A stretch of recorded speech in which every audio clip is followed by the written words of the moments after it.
patjetër që është një lajm shumë i mirë, jo vetëm për ne, po për gjithë nxënësit pjesë kësaj shkolle, nga të cilat është një shkollë elitare që tjetër është shkollë 100 shekullore, është një investim që na kena prit, e kena kërku më së shumtit, përvarësisht se është një palestër që nuk na lejon të realizojmë lojna sportive, por ai projekt që është bë më spirit dhe shpresoj të realizohet në masën 100%.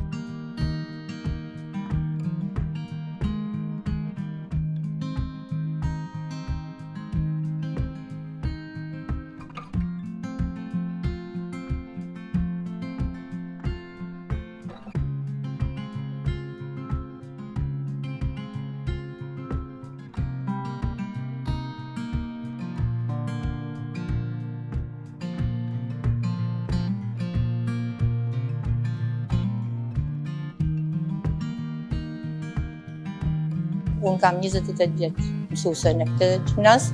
dhe në vite e kena kërku, pavarësisht se njëherë ka kene boksit, njëherë po jo japim, tjerës po jo japim, më në fund erdhi dita që kjo pjesë tjetë e jona ashtu siç ka kenë në vite.